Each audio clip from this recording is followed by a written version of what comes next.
नमस्कार दोस्तों, मैं कुलदीप सिंह स्वागत करता हूं हमारे अपने चैनल धुरंधर क्लासेस यूट्यूब चैनल पर। दोस्तों, हम लाइन एंड एंगल के बारे में पढ़ रहे थे और इसकी लगभग 2 क्लासें हो चुकी है और ये हमारी तीसरी क्लास है। तो ये इन तीनों क्लासों में मैंने आपको कोण के प्रकार, कोण के वर्गीकरण और कोण को कैसे ज्ञात करते हैं, और यहाँ पे मैंने आपको ये भी बताया था कि आपको एकांतर कोण कैसे ज्ञात करना है, संगत कोण कैसे ज्ञात करना है, अंतः कोण कैसे ज्ञात करना है, बाह्य एकांतर कोण कैसे ज्ञात करना है। तो ये सब कुछ मैं पिछली क्लासों में बता चुका हूँ और इससे रिलेटेड मैंने आपको क्वेश्चन भी करवा रखे हैं। तो और इससे रिलेटेड आगे ओके क्वेश्चन हम आज की क्लास में करेंगे और ये क्लास हमारी ये लाइन एंड एंगल की लास्ट क्लास रहेगी और इसके बाद हम प्लेन फिगर के बारे में पढ़ेंगे। तो इन जो ये 3 क्लास है वो बिल्कुल बेसिक क्लास है, तो आप इन क्लासों को ध्यानपूर्वक पढ़ें क्योंकि यही एंगल निकालना आपके प्लेन फिगर में पूछा गया है। तो प्लेन फिगर में हम एंगल निकालना, जैसे आपको कोई भी वर्ग दे दिया जाएगा, कोई भी त्रिभुज दे दिया जाएगा, उसमें आपको एंगल निकालने हैं। तो किस तरीके से निकालोगे? जब आपकी ये बेसिक अच्छे से मजबूत है, जब आपने बेसिक को अच्छे से समझ रखा है, तब वहाँ पे एंगल निकालना आप आसानी से निकाल पाओगे। तो इसलिए इन 3 क्लासों को ध्यानपूर्वक समझिए। इसके बाद हम प्लेन फिगर पढ़ेंगे, तो उसमें आप कोण निकालने के बारे में किसी प्रकार की आपको कोई दिक्कत नहीं होगी। तो हम आज की क्लास में और भी पढ़ते हैं आगे। तो देखिए, यहाँ पे आपको सवाल दे रखा है कि यदि कोण BOC इक्वल टू 134 डिग्री तो AOB का मान होगा। हमें यहाँ पे AOB का मान ज्ञात करना है। तो AOB का मान कैसे ज्ञात करेंगे? हमें यहाँ पे टोटल कोण कितना दे रखा है? 134 का। ये 134 का कोण AOC, ये टोटल कोण कितना? AOC 134 डिग्री है और हमें यहाँ पे AOB का मान ज्ञात करना है। AOB इसका मान ज्ञात करना है, केवल इतने का मान ज्ञात करना है और ये पूरा हमें दे रखा है। तो हम क्या करेंगे, इस पूरे में से इसको मैं माइनस कर लूँ तो मुझे इसका मान प्राप्त हो जाएगा। तो जब मैं 134 में से ये कोण कितना है, ये एक समकोण है, तो 134 में मैं 90 को माइनस करूँगा। तो 134 में 90 को माइनस करूँगा तो मुझे कितना प्राप्त होगा? तो जब मैं 134 में 90 को माइनस करता हूँ तो मुझे 44 प्राप्त होता है। तो 44 कहाँ है? बी ऑप्शन में है। तो बी ऑप्शन इसका राइट आंसर है। सवाल समझ में आया?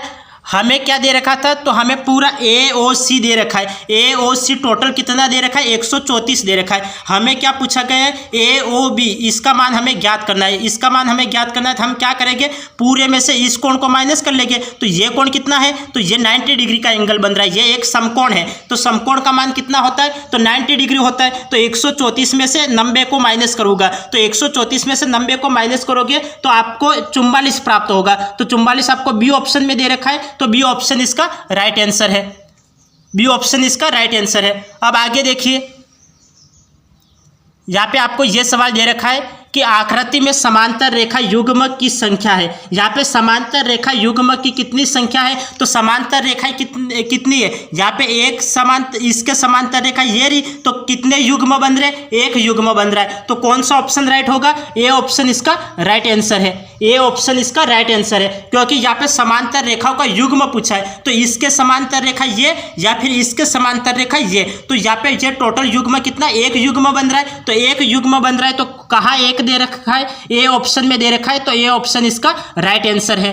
ए ऑप्शन इसका राइट आंसर है। अब आगे देखिए, काफी इजी सवाल है।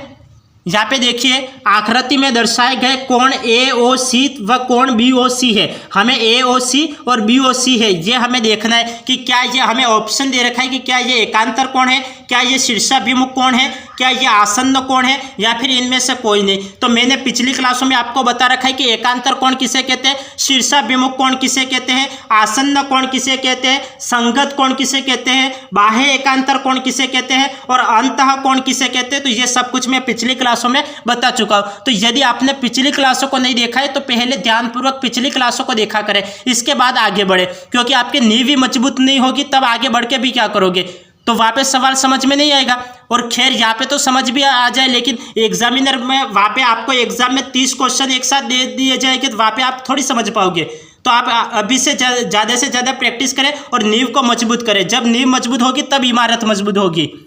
अब यहाँ पे हमें दे रखा है एकांतर कोण। तो एकांतर कोण कैसे कोण एकांतर कैसे कहलाते? तो जो जेड आकृति में बनते वो एकांतर कोण कहलाते। जेड आकृति में जो कोण बनते वो एकांतर कोण। ये यहाँ पे एंगल बनेगा और यहाँ पे एंगल बनेगा, तो ये दोनों एंगल क्या कैसे हो गए? एकांतर कोण हो गए। शीर्षाभिमुख कोण, शीर्षाभिमुख आमने सामने के कोण शीर्षाभिमुख कोण कहलाते, या फिर एक के विपरीत दूसरा कोण, विपरीत कोणों को हम शीर्षाभिमुख कोण कहते हैं। जैसे ये कोण और इसके विपरीत कोण कौन सा? ये कोण, और ये कोण और इसके विपरीत कोण ये कोण, तो ये कैसे हो गए? शीर्षाभिमुख कोण हो गए। एकांतर कोण किसे कहते हैं वो समझ में आ गया।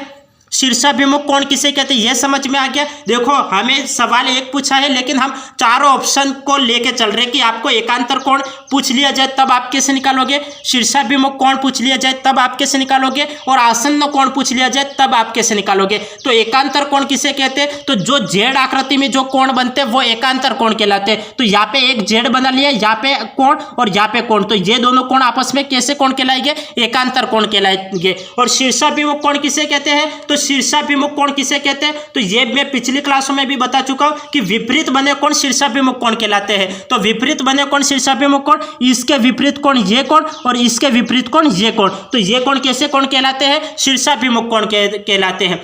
और आसन्न कोण किसे कहते हैं? तो आसन्न कोण एक भुजा और एक शीर्ष उभयनिष्ठ हो उसे आसन्न कोण कहते हैं। तो यहाँ पे ये कौन सा? AOC और कोण BOC, कोण BOC, यहाँ पे ये भुजा तो इसमें भी आ रही है और ये भुजा इसमें भी आ रही है, तो ये भुजा उभयनिष्ठ है। और यहाँ पे ये शीर्ष इसमें भी आ रहा है और ये शीर्ष इसमें भी आ रहा है, तो ये शीर्ष उभयनिष्ठ है। तो एक भुजा और एक शीर्ष, मैं यहाँ पे लिख लेता हूँ, एक भुजा और एक शीर्ष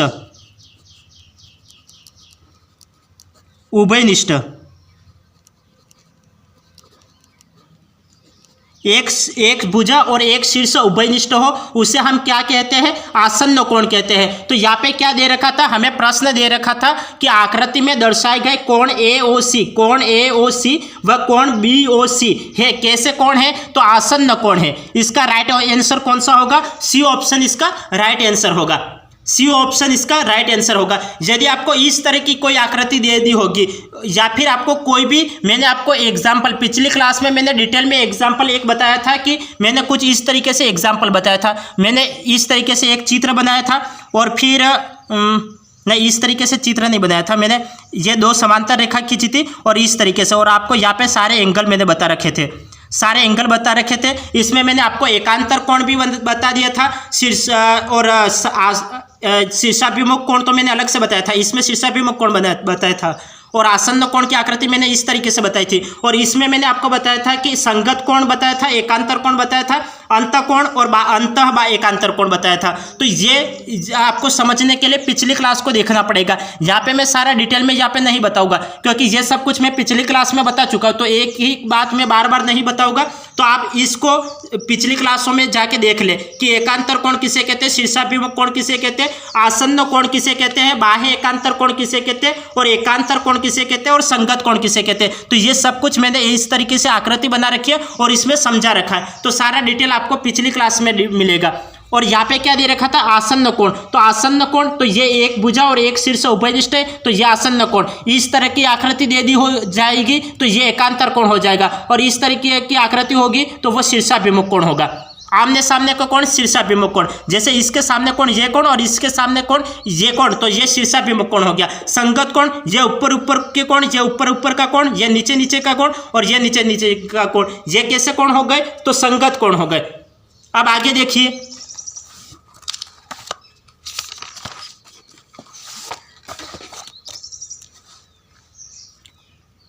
हमें ये आकृति में दे रखा है, ये प्रश्न दे रखा है और आकृति भी साथ में बनाई हुई है। तो इसको देखिए, यहाँ पे दे रखा है कि सम्मुख चित्र में AB तथा CD दो समांतर रेखाओं को तिर्यक रेखा PQ काट रही है, तब कोण 8 और कोण 2 कहलाते हैं। यहाँ पे हमें इस तरह की आकृति दे रखी है और इस तरह की आकृति दे रखी है, और हमें ये पूछा गया है कि कोण 8 और कोण 2 ये कैसे कोण कहलाते हैं। तो कोण 8 और कोण 2 यहाँ पे ये कैसे कोण कहलाते हैं, ये देखिए। यदि आपने पिछले क्लासों को ध्यानपूर्वक समझ रखा है तो यहाँ पे आप बता दोगे कि ये कोण कैसे कहलाते हैं। यहाँ पे कोण 8 है और यहाँ पे कोण 2 है, तो ये कोण कैसे कहलाते हैं। तो मैंने अभी भी आपको बता रखा था कि एकांतर कोण कैसे होते हैं। तो जो जेड आकृति में बनते वो एकांतर कोण। तो यहाँ पे इस तरीके से ये जेड बन रहा है, ये इस तरीके से जेड बन रहा है, यहाँ पे 8 लिखा हुआ है और यहाँ पे 2 लिखा हुआ है। यहाँ पे ये देख रहे हो, यहाँ पे ये एक जेड बन रहा है, यहाँ पे 8 है और यहाँ पे 2 है। तो ये कोण कैसे कोण कहलाते हैं, ये कोण कैसे कोण कहलाते हैं, तो एकांतर कोण कहलाते हैं। तो एकांतर कोण कहाँ दे रखा है, सी ऑप्शन में दे रखा है। तो सी ऑप्शन इसका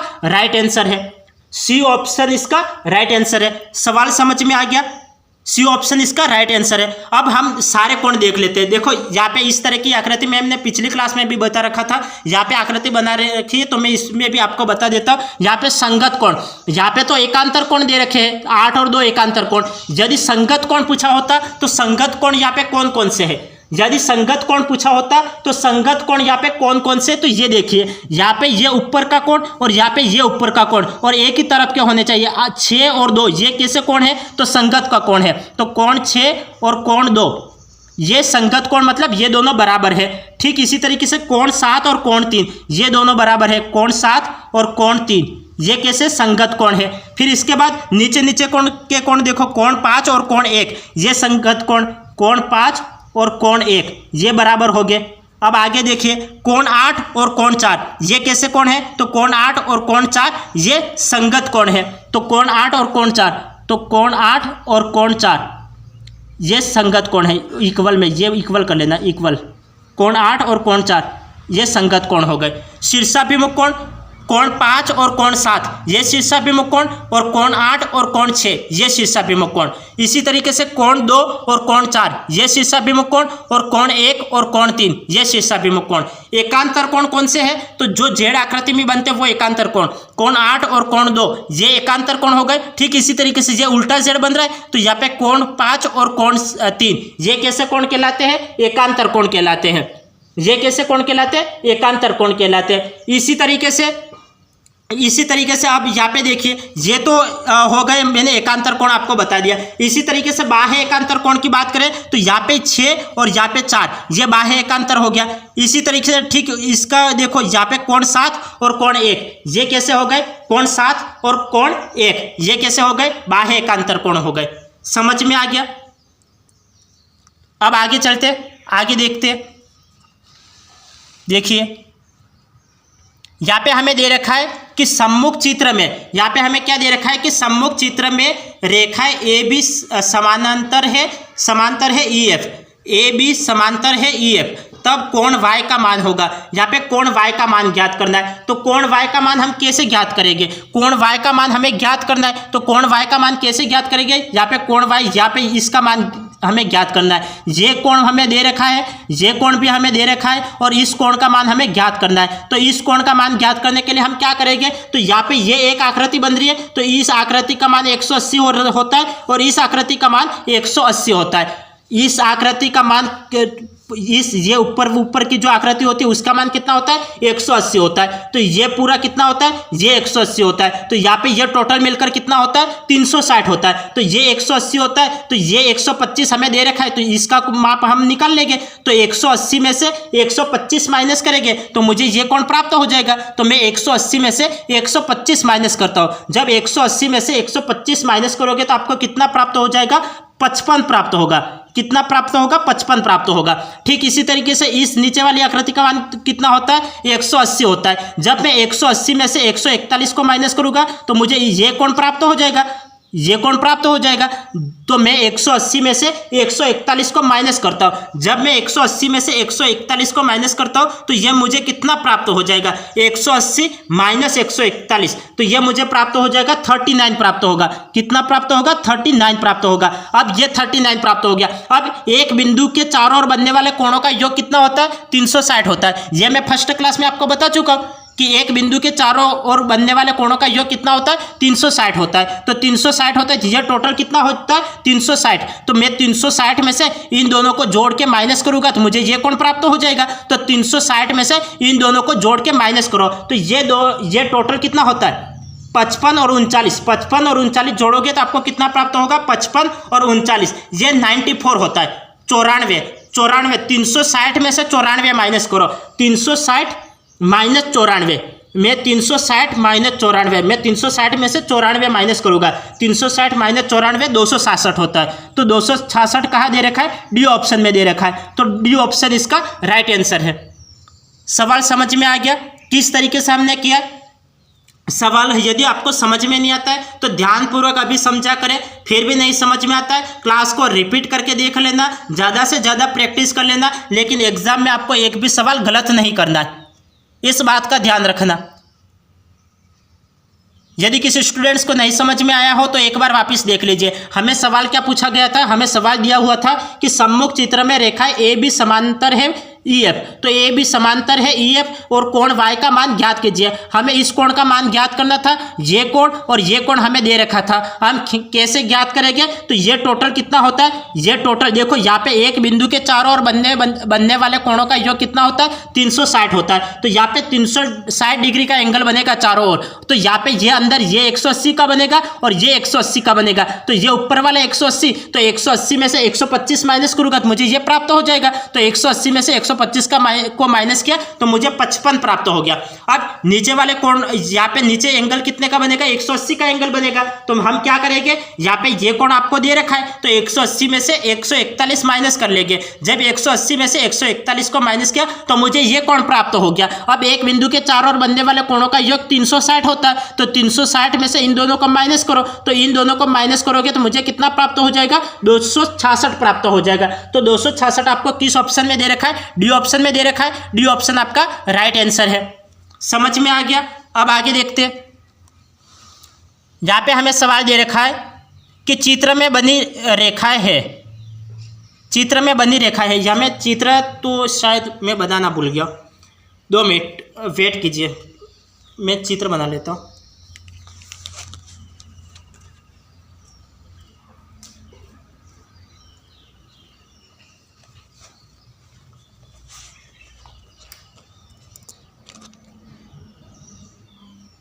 दो मिनट रुकिए।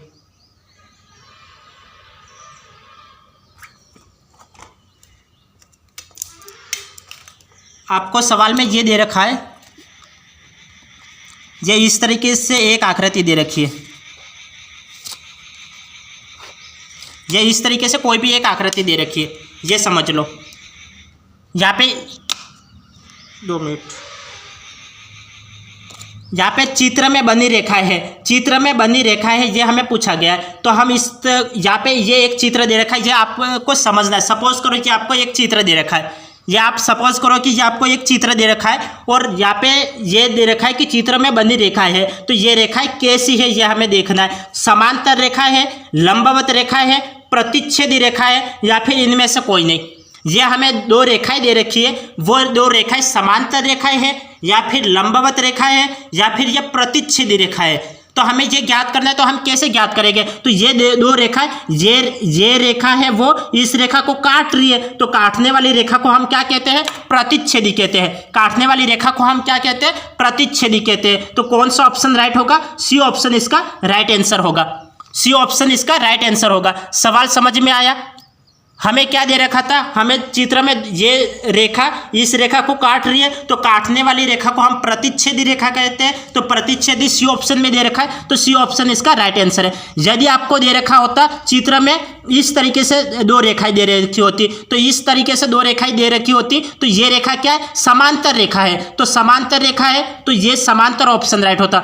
ये ऐसा चित्र दे रखा होता तो ए ऑप्शन राइट होता, या फिर इस तरीके से ऐसा चित्र दे रखा होता तो ये ऑप्शन राइट होता। लेकिन इस तरीके से चित्र दे रखा है तो सी ऑप्शन राइट है। मैंने तीनों ऑप्शन समझा लिए। सवाल समझ में आ गया होगा। समांतर रेखा इस तरीके से रेखा होती है, इसकी बीच की दूरी होती है वो समान होती है, बीच की दूरी समान होती है। ये बीच की दूरी 7 सेंटीमीटर है तो यहाँ पे भी 7 सेंटीमीटर ही होगा, तो बीच की दूरी समान होगी। तो समान दूरी होगी तो वो समांतर रेखा, तो ये ऐसी समांतर रेखा होती है। ये रेखा इस पे लंबवत है तो ये लंबवत रेखा होगी, और ये रेखा इसको काट रही है तो ये प्रतिच्छेदी रेखा होगी, ये प्रतिच्छेदी रेखा होगी। सवाल समझ में आ गया? अब आगे बढ़ते हैं। आगे देखिए, जहाँ पे हमें ये दे रखा है यह हमें दे रखा है, इस सवाल को समझना। 92 डिग्री का कोण है, 92 डिग्री का कोण है। तो 92 डिग्री का कोण ये कैसा कोण है? न्यून कोण है, अधिक कोण है, सरल कोण है या फिर वृहद कोण है। तो मैंने इन चारों की परिभाषा पिछली क्लास में बता रखी है कि न्यून कोण किसे कहते हैं, अधिक कोण किसे कहते हैं, सरल कोण किसे कहते हैं और वृहद कोण किसे कहते हैं। तो ये सब कुछ मैं पिछली क्लास में बता चुका हूं। तो यहाँ पे ये 92 डिग्री का कोण है, तो ये कैसा कोण है? तो ये अधिक कोण होगा। ये कैसा कोण होगा? तो अधिक कोण होगा। कौन सा ऑप्शन राइट है? बी ऑप्शन इसका राइट आंसर है। बी ऑप्शन इसका राइट आंसर है। कैसे अधिक कोण होगा? तो मैंने आपको क्या बताया था, न्यून कोण किसे कहते हैं? तो न्यून कोण 0 डिग्री से बड़ा और 90 डिग्री से छोटे कोण को हम न्यून कोण कहते हैं। यह मैं बता चुका हूं, 0 डिग्री से बड़ा और 90 डिग्री से छोटे कोण को हम न्यून कोण कहते हैं। अधिक कोण किसे कहते हैं? तो अधिक कोण 90 डिग्री से बड़ा, 90 डिग्री से बड़ा और 180 डिग्री से छोटे कोण को हम क्या कहते हैं? अधिक कोण कहते हैं। अब 90 से बड़ा 92 है, वो 90 से बड़ा है और 180 से छोटा है, तो ये कोण कैसा आ गया? अधिक कोण हो गया। सवाल समझ में आ गया? 92 यहाँ पे हमें 92 दे रखा है, वो 90 से तो बड़ा है और 180 से छोटा है, तो ये कोण कैसा हो गया? अधिक कोण हो गया। तो कौन सा ऑप्शन राइट है? तो बी ऑप्शन इसका राइट है। तो सरल कोण किसे कहते हैं? तो सरल कोण 180 डिग्री के कोण को हम क्या कहते हैं? सरल कोण कहते हैं। और यहाँ पे दे रखा है वृहद कोण या फिर ये दे रखा होता प्रतिवर्ती कोण। तो वृहद कोण या प्रतिवर्ती कोण किसे कहते हैं? तो 180 डिग्री से तो बड़ा, 180 डिग्री से तो बड़ा और 360 डिग्री से छोटे कोण को हम क्या कहते हैं? वृहद कोण कहते हैं। सवाल समझ में आ गया? मैंने आपको चारों परिभाषा बोल के बता दी कि न्यून कोण किसे कहते हैं, अधिक कोण किसे कहते हैं, सरल कोण किसे कहते हैं और वृहद कोण किसे कहते हैं। और यहाँ पे 92 दे रखा था, ये 90 से तो बड़ा है और 180 से छोटा है, तो ऐसे कोण को हम अधिक कोण कहते हैं, इसलिए बी ऑप्शन इसका राइट आंसर है। अब आगे देखिए, यहाँ पे हमें ये सवाल दे रखा है कि 200 डिग्री का कोण है। यहाँ पे 200 डिग्री का कोण है, तो 200 डिग्री का कोण कैसा कोण कहलाता है? 200 डिग्री का कोण कैसा कोण कहलाता है? मैंने अभी अभी आपको परिभाषा बता रखी, तब तो आपको समझ में आ गया होगा। अभी अभी मैंने आपको परिभाषा बता रखी है कि 200 डिग्री का कोण है, तो 200 डिग्री किस कोण के बीच में आता है? 200 डिग्री, तो 200 डिग्री यहाँ पे वृहद कोण आएगा। 200 डिग्री कौन सा कोण आएगा? वृहद कोण। तो वृहद कोण मैंने अभी बता रखा है कि 180 डिग्री से तो बड़ा, 180 डिग्री से बड़ा और 360 डिग्री से छोटे कोण को हम क्या कहते हैं? वृहद कोण कहते हैं। तो 200 ये 180 से तो बड़ा है और 360 से छोटा है, तो ऐसे कोण को हम वृहद कोण कहते हैं। सरल कोण 180 डिग्री का कोण और अधिक कोण 90 डिग्री से तो बड़ा और 180 डिग्री से छोटे कोण को हम अधिक कोण कहते हैं। न्यून कोण किसे कहते हैं? 0 डिग्री से तो बड़ा और 90 डिग्री से छोटे कोण को हम न्यून कोण कहते हैं। समझ में आ गया? यहाँ पे 200 डिग्री दे रखा है, तो 200 डिग्री 180 डिग्री से, तो यहाँ पे 180 डिग्री से ये तो बड़ा है और 360 से छोटा है, तो ये कोण कैसा कोण कहलाता है? वृहद कोण कहलाता है। तो कौन सा ऑप्शन राइट है? डी ऑप्शन इसका राइट आंसर है। अब आगे देखिए, आगे हमें दे रखा है वृहद कोण होता है। अब यहाँ पे आपको वृहद कोण की परिभाषा दे रखी है कि वृहद कोण कौन सा होता है? तो 90 डिग्री से बड़ा किंतु 180 डिग्री से छोटा, 90 डिग्री से बड़ा किंतु 180 डिग्री से छोटे कोण को हम क्या कहते हैं? 90 डिग्री से बड़ा किंतु 180 डिग्री से छोटे कोण को हम अधिक कोण कहते हैं। क्या कहते हैं? तो अधिक कोण कहते हैं,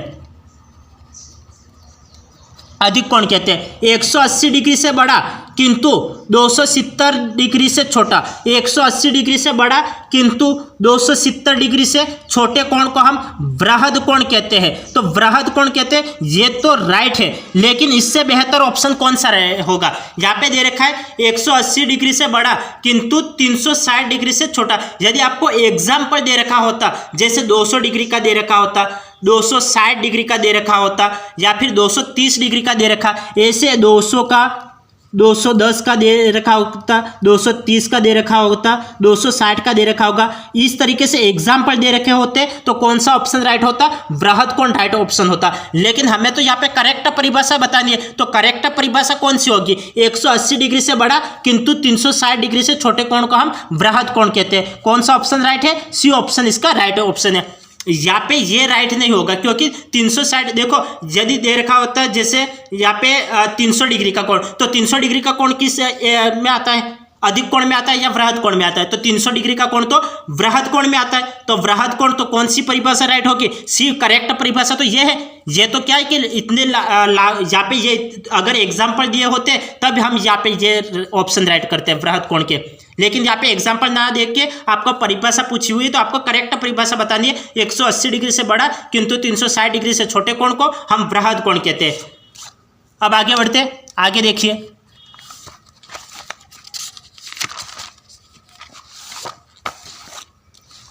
हमें यहाँ पे दे रखा है सवाल कि दो समकोण बराबर है, दो समकोण बराबर है। दो समकोण किसके बराबर है? दो समकोण, एक समकोण का मान कितना होता है? 90 डिग्री। दो समकोण का मान कितना हो जाएगा? 180 डिग्री। कौन सा ऑप्शन राइट? बी ऑप्शन इसका राइट आंसर। अब ये तो समझाने की जरूरत नहीं है ना, एक समकोण किसके बराबर होता है? तो एक समकोण किसके बराबर होता है? तो एक समकोण बराबर होता है 90 डिग्री के। एक समकोण किसके बराबर होता है? 90 डिग्री के। तो दो समकोण किसके बराबर होगा? दो समकोण किसके बराबर होगा? दो समकोण किसके बराबर होगा? 180 डिग्री के बराबर होगा। और 180 डिग्री को हम क्या बोलते हैं? 180 डिग्री को हम क्या बोलते हैं? सरल कोण कहते हैं। 180 डिग्री को हम क्या कहते हैं? सरल कोण कहते हैं। सवाल समझ में आ गया? यहाँ पे दो समकोण बराबर है तो किसके बराबर है? 180 डिग्री के बराबर है। यदि पूछा होता सरल कोण किसके बराबर है तो सरल कोण भी 180 आंसर राइट होता। यदि पूछा होता सरल कोण बराबर है तो 180 डिग्री राइट आंसर होता। यहाँ पे पूछा हुआ है दो समकोण बराबर है तो कौन सा? 180 राइट आंसर। दो समकोण बराबर है तो 180 राइट आंसर। सरल कोण बराबर है तो भी 180 राइट आंसर। तो कौन सा ऑप्शन राइट है? बी ऑप्शन इसका राइट आंसर है। एक समकोण बराबर है तो 90 डिग्री के बराबर। समझ में आ गया? पूर्ण कोण किसके बराबर है? तो 360 डिग्री के बराबर। समकोण किसके बराबर है? तो 90 डिग्री के बराबर। सभी में यहाँ पे समकोण भी बता दिया, पूर्ण कोण भी बता दिया और दो समकोण भी बता दिया और सरल कोण भी बता दिया। अब आगे देखिए, यहाँ पे हमें दे रखा है कि एक षड्भुज में भुजाओं की संख्या होती है। एक षड्भुज में भुजाओं की संख्या होती है। तो भुजाओं की संख्या हमें तो सवाल में ही दे रखा है, सवाल में आंसर छिपा हुआ है। अब यहाँ पे और समझाने की कोई ज़रूरत थोड़ी है, हमें सवाल में आंसर दे रखा है कि षड्भुज मतलब भुज का मतलब क्या होता है? भुजा। षड का मतलब क्या होता है? 6। तो 6 भुजा है। तो कौन सा ऑप्शन राइट? सी ऑप्शन इसका राइट आंसर। सवाल को ध्यानपूर्वक समझोगे तो आपको सवाल में आंसर मिल जाएगा, क्योंकि सवाल में आंसर बता रखा है कि षड्भुज में भुजाओं की संख्या होती है। तो षड्भुज में भुजाओं की संख्या यहाँ पे षड दे रखा है, षड का मतलब 6 होता है। सी ऑप्शन इसका राइट आंसर। सी ऑप्शन इसका राइट आंसर। कभी कभार एग्जामिनर ये भी करता है कि आपको सवाल में आंसर दे रखा होता है लेकिन आपको समझ में ही नहीं आता आंसर कौन सा है। तो आप ध्यानपूर्वक सवाल को सब पढ़ोगे तब आपको समझ में आएगा ना। तो यहाँ पे दे रखा है कि षड्भुज तो 6 भुजा होती है। अब आगे देखिए, यहाँ पे हमें दे रखा है कि बहुभुज नहीं है, इनमें से बहुभुज नहीं है। तो बहुभुज नहीं है, कौन सा बहुभुज नहीं है? कौन सा बहुभुज नहीं है? और बहुभुज किसे कहते हैं? तो बहुभुज किसे कहते हैं? बहुभुज की आपको परिभाषा याद है या फिर नहीं है याद है? मैं आपको बहुभुज की परिभाषा बता देता हूँ कि बहुभुज वह बंद आकृति होती है जिसमें भुजाओं की संख्या कम से कम 3 होती है। कम से कम 3 होती है। कम से कम 3 मतलब क्या होता है? कम से कम 3 भुजाएं तो होनी ही चाहिए। ज़्यादा से ज़्यादा कितनी भी भुजा हो चल जाएगा, तो कम से कम 3 भुजाएं तो होनी ही चाहिए। तो देखो यहाँ पे कितनी भुजाएं? 1 2 3 4 भुजाएं है तो ये तो बहुभुज है। यहाँ पे 1 2 3 भुजा है तो कम से कम 3 भुजा, कम से कम 3 भुजा। तो यहाँ पे 3 भुजा तो है तो ये बहुभुज है। अब यहाँ पे देखिए, यहाँ पे कितनी भुजाएं हैं? तो यहाँ पे 1 2 3 4 5 6 7 8 9 10 11 12, यहाँ पे 12 भुजाएं। तो कम से कम तो 3 और ज़्यादा से ज़्यादा तो कितनी भी हो चल जाएगा, ज़्यादा से ज़्यादा कितनी भी हो चल जाएगा। तो यहाँ पे ये ऑप्शन भी राइट है। अब यहाँ पे एक भी भुजा है क्या? यहाँ पे भुजा नहीं है तो हमें क्या पूछा था? बहुभुज नहीं है। कौन सा बहुभुज नहीं है? तो यहाँ पे ये गलत ऑप्शन है, मतलब ये राइट आंसर है। देखो हमें बहुभुज नहीं है ये पूछा है तो ये तो बहुभुज है, ये भी बहुभुज है और ये भी बहुभुज है। तो ये तो गलत ऑप्शन हो गए और ये बहुभुज नहीं है। तो कौन सा ऑप्शन राइट हो गया? डी ऑप्शन इसका राइट आंसर हो गया। सवाल समझ में आ गया? यहाँ पे हमें क्या पूछा था? यदि पूछा होता बहुभुज है, कौन सी आकृति बहुभुज है, तो आपको 3 आकृति ऐसी दी जाएगी जिसमें जो बहुभुज नहीं होगा और एक आकृति एक आकृति ऐसी दी जाएगी जो बहुभुज है। तो यहाँ पे बहुभुज है और बहुभुज नहीं है, इसके बारे में आप फर्क समझिए। यहाँ पे बहुभुज नहीं है यह पूछा हुआ था, तो हम क्या करेंगे, नहीं है तो इस आकृति में बहुभुज नहीं है, और ये बहुभुज है, ये भी बहुभुज है और ये भी बहुभुज है। तो यहाँ पे नहीं है यह पूछा है, तो डी ऑप्शन इसका राइट है। और बहुभुज की क्या परिभाषा होती है, तो वह बंद आकृति जिसमें भुजाओं की संख्या कम से कम 3 हो तो उसे बहुभुज कहते हैं। अब आगे देखिए, आगे हमें सवाल दे रखा है, हमें यह सवाल दे रखा है, इस सवाल को समझिए। हमें सवाल दे रखा है कि बहुभुज वह बंद आकृति है जिसमें भुजाओं की संख्या कम से कम है। अब यहाँ पे परिभाषा आ गई, यहाँ पे परिभाषा आ गई और आपको आंसर देना है। यहाँ पे दे रखा है कि बहुभुज वह बंद आकृति है, यहाँ पे परिभाषा दे रखी है, बहुभुज वह बंद आकृति है जिसमें भुजाओं की संख्या कम से कम होगी। भुजाओं की संख्या, बहुभुज में भुजाओं की संख्या कम से कम कितनी होगी, कम से कम, अधिक से अधिक तो कितने भी हो सकती है, लेकिन कम से कम कितनी होगी, तो कम से कम 3 होगी। मैंने अभी अभी परिभाषा बोल के बताई है कि बहुभुज में कम से कम 3 भुजाएं तो होती है, कम से कम 3 भुजाएं तो होती है, ज़्यादा से ज़्यादा कितनी भुजाओं चल जाएगा, और लेकिन कम से कम 3 भुजाएं होगी। अब आगे देखिए, यहाँ पे आपको ये सवाल दे रखा है, ये सवाल दे रखा है कि पंचभुज में विकर्णों की संख्या होगी, पंचभुज सम पंचभुज में विकर्णों की संख्या होगी। तो ऐसे सवालों को आपको डायरेक्ट याद रखना है। सम पंचभुज कम से कम 10 भुज तक आप निकाल के फिर याद कर लेना कि यहाँ पे अंतःकोणों का योग आपको क्या क्या याद करना है। एक तो 10 भुजाओं तक, 10 भुजाओं तक आप निकाल के याद कर लेना। पहला तो अंतःकोणों का योग, अंतःकोणों का योग 10 भुजाओं वाले बहुभुज के 10 भुजाओं तक के, यहाँ पे 10 भुजाओं तक के, 3 से लेकर 10 तक के भुजाओं तक के अंतःकोणों का योग आपको याद होना चाहिए। दूसरा, प्रत्येक अंतःकोण का योग, प्रत्येक अंतःकोण का योग,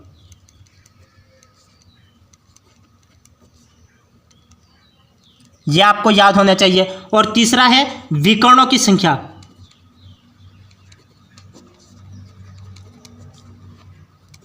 विकर्णों की संख्या 3 से लेकर 10 तक की भुजा वाले बहुभुज के अंतःकोणों का योग, प्रत्येक अंतःकोण का योग और विकर्णों की संख्या, यह आपको याद होना चाहिए। एग्जाम में आप इसको निकालने मत बैठना, निकालने बैठोगे तो आप जो थोड़े डिफिकल्ट सवाल होते हैं, जैसे कंपाउंड इंटरेस्ट के सवाल, सिंपल इंटरेस्ट के सवाल, प्रॉफिट और एंड लॉस के सवाल और रेशो एंड प्रोपोर्शन के सवाल, ऐसे सवाल आपको दे रखे होते हैं, उसमें आप 1-2 मिनट ज़्यादा लगा दोगे तो चल जाएगा, और उसमें भी आपको 2 मिनट से ज़्यादा समय नहीं लेना है। इस बात का ध्यान रखें। और आपने 2 मिनट से ज़्यादा समय ले लिया तो आपके सवाल छूट जाएंगे। इस बात की मैं गारंटी देता हूँ, आपको प्रत्येक सवाल में 2 मिनट से ज़्यादा का समय नहीं देना है, और प्रत्येक सवाल हो सके तो 1-1 मिनट में करना है। और जितना हो सके, जैसे यहाँ पे भुजाओं की संख्या, विकर्णों की संख्या और प्रत्येक अंतःकोणों का योग और अंतःकोणों का योग, ये आपको इस तरीके से सवाल पूछ लिया जाए तो आपको 3 से लेकर 10 तक की भुजाओं वाले बहुभुज के अंतःकोणों का योग, प्रत्येक अंतःकोण का योग और विकर्णों की संख्या,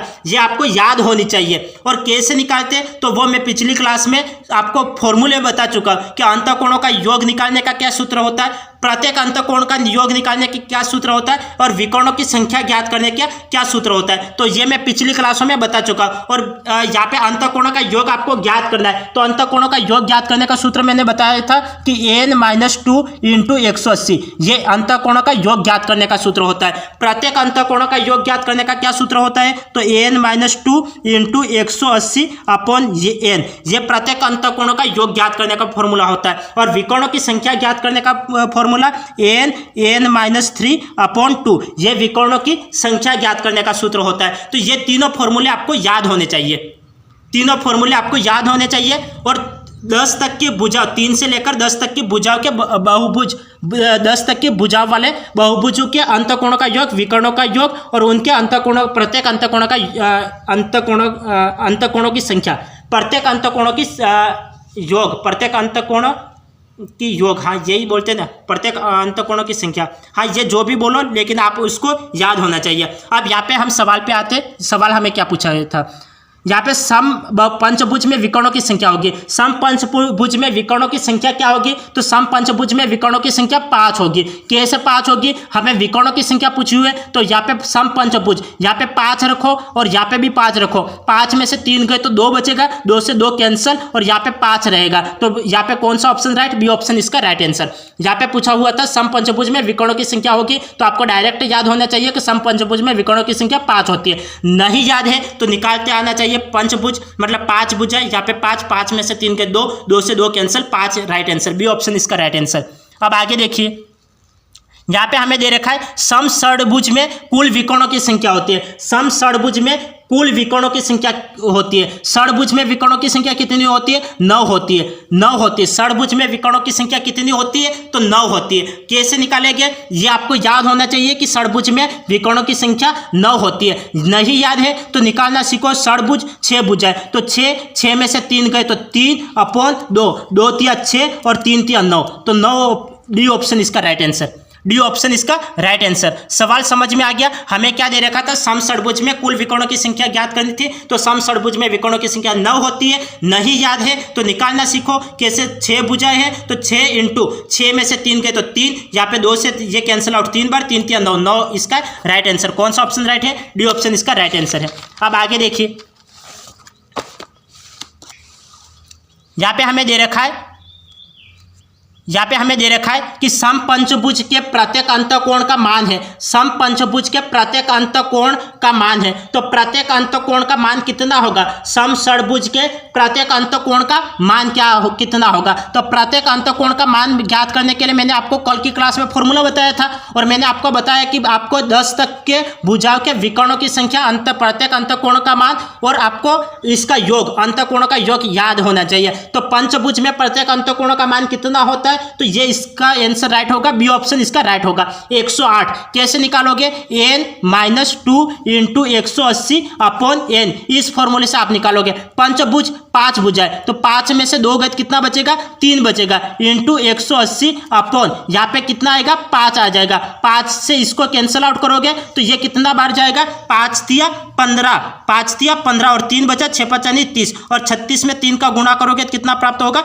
108 प्राप्त होगा। तो कौन सा ऑप्शन राइट है? बी ऑप्शन इसका राइट आंसर है। कौन सा ऑप्शन राइट है? बी ऑप्शन इसका राइट आंसर है। समझ में आ गया कैसे निकालेंगे? आपको 10 भुजाओं तक के प्रत्येक अंतःकोणों का मान और इसके अंतःकोणों का योग और विकर्णों की संख्या ये याद होना चाहिए। नहीं याद है तो ये फॉर्मूले याद रखो और सीधा निकालना सीखो। तो यहाँ पे फॉर्मूला रखा, फॉर्मूले में वैल्यू पुट की, पंचभुज 5 भुजा और इस आंसर निकाल लिया। अब आगे देखिए, यहाँ पे हमें दे रखा है कि सम षडभुज के प्रत्येक बहिष्कोण का मान। सम षडभुज में प्रत्येक बहिष्कोण का मान, सम षडभुज में प्रत्येक बहिष्कोण का मान कितना होता है? सम षडभुज में बहिष्कोण का मान कितना होता है? तो अंतःकोण का मान कितना होता है? सम षडभुज में अंतःकोण का मान कितना होता है? सम षडभुज में प्रत्येक अंतःकोण का मान 120 होता है, तो बहिष्कोण का मान कितना होता है? तो टोटल 180, तो 60 डिग्री होगा। 60 डिग्री। कौन सा ऑप्शन राइट? सी ऑप्शन इसका राइट आंसर। सम षडभुज में प्रत्येक बहिष्कोण का मान ज्ञात करना है, तो ये देखो कि सम षडभुज में प्रत्येक अंतःकोण का मान कितना होता है? तो सम षडभुज में प्रत्येक अंतःकोण का मान 120 होता है। 120 होता है, तो बहिष्कोण का पूछा है तो टोटल 180 होगा, तो ये कितना हो जाएगा? 180 में से 120 माइनस करोगे तो 60 डिग्री आएगा। तो 60 डिग्री कहाँ दे रखा है? सी ऑप्शन में दे रखा है। सी ऑप्शन इसका राइट आंसर।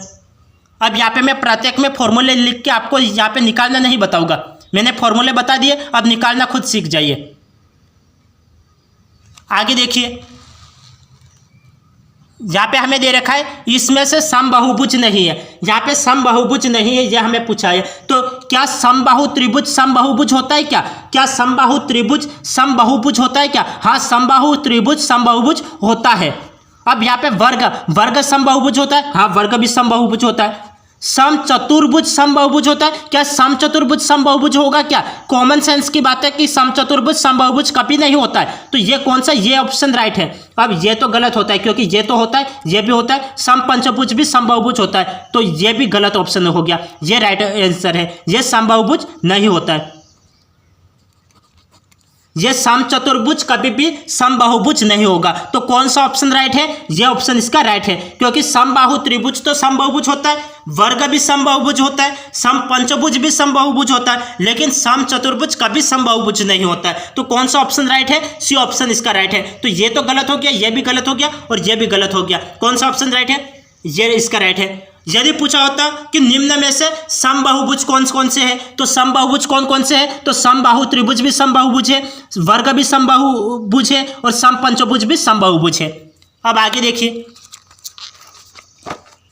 आगे आपको दे रखा है ये सवाल, देखिए यह हमें दे रखा है कि पूरक कोण युग्म नहीं है। हमें यह दे रखा है कि पूरक कोण युग्म नहीं है। अब मैंने आपको बोला था पिछली क्लास में कि पूरक कोण, और यहाँ पे पूरक कोण युग्म नहीं है। यहाँ पे हमें क्या दे रखा है? पूरक कोण युग्म नहीं है। तो पूरक कोण कितने डिग्री का कोण होता है? तो पूरक कोण 180। यदि आपको पूछा जाए कि पूरक कोण या फिर पूछा जाए अनुपूरक कोण, ये कोण कितने होते हैं? तो 180 डिग्री का कोण होता है। पूरक कोण या अनुपूरक कोण दे दिया जाए तो इनके दोनों कोणों का योग कितना होता है? 180 नहीं, पूरक कोण और या फिर अनुपूरक कोण दे दिया जाए तो इनके कोणों का योग कितना होता है? तो इनके कोणों का योग 90 डिग्री होता है। और यदि पूछा जाए कि समपूरक दे दिया जाए तो दोनों कोणों का योग कितना होता है? 180 होता है। पूरक या अनुपूरक के दोनों कोणों का योग कितना होता है? θ1 और प्लस θ2 कितना होता है? 90 डिग्री होता है। और समपूरक θ1 प्लस θ2 इक्वल टू कितना होता है? 180 होता है। समपूरक पूछे तो 180 डिग्री और पूरक या अनुपूरक पूछे तो 90 डिग्री। अब यहाँ पे दे रखा है पूरक कोण युग्म नहीं है। तो पूरक कोण युग्म कौन सा नहीं है? यहाँ पे 60 और 30 90 होते हैं, तो ये टोटल 90 होता है। यहाँ पे ये 56 और 34, 56 और 34, ये टोटल कितना होता है? 56 और 34, तो ये भी तो 90 होता है। और यहाँ पे 0 और 90, ये भी 90 हो रहा है। और ये टोटल कितना हो रहा है? 150 और 130 180 होता है। और यहाँ पे ये दे रखा है पूरक कोण युग्म नहीं है। कौन सा युग्म नहीं है? तो 180 वाला, ये डी इसका युग्म नहीं है। और पूरक कोण कौन कौन से हैं? तो यहाँ पे ए ऑप्शन भी पूरक कोण वाला है, बी ऑप्शन भी पूरक कोण वाला है और सी ऑप्शन भी पूरक कोण वाला है, क्योंकि पूरक कोणों का योग कितना होता है? 90 डिग्री होता है। यदि पूरक या अनुपूरक दे दिया जाता है तो पूरक या अनुपूरक दे दिया जाता है तब पूरक कोणों का युग्म कितना होता है? 90 डिग्री का होता है। और संपूरक पूछा होता है तो ये 180। तो ये तो कैसा हो गया? ये संपूरक हो गया। ये कैसा हो गया? तो ये तो संपूरक हो गया। ये कैसा हो गया? संपूरक। और ये तीनों कैसे हो गया? ये तीनों पूरक हो गए। तो यहाँ पे पूरक कोण युग्म नहीं है, तो ये डी, ये पूरक कोण युग्म नहीं है। और यदि पूरक कोण कौन कौन से ये पूछा होता तो एबीसी राइट आंसर होता। पूरक कोण पूछा होता तो एबीसी राइट आंसर, लेकिन पूरक कोण युग्म नहीं है तो डी ऑप्शन इसका राइट आंसर। आगे बढ़िए, आगे देखिए। अब यहाँ पे पूछा हुआ है एक कोण अपने परिपूरक कोण का आधा है, वह कोण है। एक कोण x अपने परिपूरक कोण भी x इसका आधा है, तो ये आधा है। तो ये पूरक कोण कितने का होता है? 90 डिग्री का होता है। 2 का गुणा तो ये टोटल कितना हो जाएगा? 1 और 2 3 हो गया। 3x इक्वल टू यहाँ पे गुणा करवाओगे तो 180, 3 के पारे से कैंसिल, 76 18, x का मान 60 डिग्री। कौन सा ऑप्शन राइट? बी ऑप्शन इसका राइट आंसर। हमें जैसे सवाल बोल रहा है वैसे करते जाना है। एक कोण अपने परिपूरक कोण का आधा है, एक कोण x अपने परिपूरक कोण का आधा है, तो ये आधा होगा इक्वल टू पूरक कोण कितना होता है? 90 डिग्री का होता है। 90 डिग्री लिख लिया। इसको सोल्व आउट करो तो यहाँ पे ये 2 इधर चले जाएगा, ये 2 इधर जाएगा, तो ये 180 हो गया। यहाँ पे 2 और 1 3 हो गया, 3x। x का मान ज्ञात करना है तो यहाँ पे 3 से कैंसिल आउट, 60 बार कैंसिल आउट हुआ। B option right answer. आगे देखिए, आगे हमें दे रखा है कि आकृति में कोण AOB का मान है। हमें कोण AOB इसका हमें मान ज्ञात करना है। तो मैंने आपको बता रखा है कि यहाँ पे मैंने आपको क्या बता रखा था? शीर्षाभिमुख कोण देखो, इसके शीर्षाभिमुख कोण ये रहा, इसके शीर्षाभिमुख कोण ये रहा और इसके शीर्षाभिमुख कोण ये रहा। शीर्षाभिमुख कोण हमेशा बराबर रहते हैं। तो ये 3x है तो ये भी कितना होगा? 3x हो गया। ये 3x है तो ये भी कितना होगा? 3x होगा। समझ में आ गया? अब यहाँ पे ये एक सरल रेखा है, तो ये सरल रेखा है, तो इस सरल रेखा पर बनने वाला कोण कितने का होता है? 180 डिग्री का होता है। तो 180 डिग्री, तो इन तीनों को जोड़ोगे तो ये टोटल 180 डिग्री का होगा। तो यहाँ पे 5 और 3 8 और 8 और 4 कितना होता है? 12। तो यहाँ पे 12x इक्वल टू कितना हो जाएगा? 180 डिग्री के बराबर हो जाएगा। अब मुझे x की वैल्यू कितनी प्राप्त हो जाएगी? 180/12 प्राप्त हो जाएगी। मुझे किसकी वैल्यू ज्ञात करनी है? वो सी मान ज्ञात करना है। तो ये कितना है 3x दे रखा है, 3 इंटू एक्स का मान कितना है 180/12। यहाँ पे इसको कैंसिल आउट करो, 3 चौक 12, 4 के पहाड़े से 4, यहाँ पे 4 के पहाड़े से कितनी बार कैंसिल आउट हो जाएगा, यहाँ पे 3 चौक 12 और 4 के पहाड़े से 4 चौक 16 और यहाँ पे 2 बचेंगे, 4 × 20, 45 डिग्री। 45 डिग्री आपको कहाँ दे रखा है, ए ऑप्शन में दे रखा है। तो ए ऑप्शन आपका राइट आंसर है। सवाल समझ में आ गया। अब आगे बढ़ते, आगे देखिए, आगे आपको ये दे रखा है कि एक बहुभुज के सभी अंतःकोणों का योग 10 समकोण है तो भुजाओं की संख्या होगी। यहाँ पे हमें भुजाओं की संख्या दे रखी है और हमें योग 10 समकोण के बराबर है। तो 10 समकोण के बराबर है तो यहाँ पे दे रखा है एक बहुभुज के सभी अंतःकोणों का योग, सभी अंतःकोणों का योग। तो सभी अंतःकोणों का योग ज्ञात करने का सूत्र क्या होता है, an-2 × 180 होता है और अंतःकोणों का योग कितना 10 समकोण के बराबर है। एक समकोण 90 डिग्री, 10 समकोण 900 डिग्री के बराबर हो जाएगा। अब यहाँ पे इसका भाग चले जाएगा, 0 से 0 कैंसिल और यहाँ पे 18 के पहाड़े से कैंसिल आउट करो तो 18 के पहाड़े से कितनी बार कैंसिल आउट हो जाएगा, 18 के पहाड़े से कितनी बार कैंसिल, 18 × 5 = 90 और यहाँ पे 18 × 5 = 90, ये माइनस का इधर आएगा प्लस का हो जाएगा। तो एन की वैल्यू कितनी हो जाएगी 7। तो 7 कहाँ दे रखा है, सी ऑप्शन में दे रखा है। सी ऑप्शन इसका राइट आंसर। अब आगे देखिए, आगे हमें दे रखा है एक समषड्भुज के सभी अंतःकोणों का योग है। सभी अंतःकोणों का योग, अंतःकोण का योग कितना होता है, अंतःकोण का योग कितना होता है, अंतःकोण एक समबाहुभुज न एक समषड्भुज के सभी अंतःकोणों का योग n-2 × 180। समषड्भुज तो 6 भुजाएं होती है तो 6 में से 2 गए तो कितना बचेगा 4 × 180। तो ये कितना हो जाएगा 18 चौक 72, 18 चौक 72, 720 इसका राइट आंसर। ये ऑप्शन इसका राइट आंसर। सवाल समझ में आ गया, बिल्कुल इजी सवाल है, ज़्यादा कोई डिफिकल्ट नहीं, सवाल डिफिकल्ट नहीं है। तो आज की क्लास को हम यही एंड करते हैं, कल फिर मिलेंगे अगली क्लास में। तब तक के लिए आपका दिन शुभ रहे, धन्यवाद।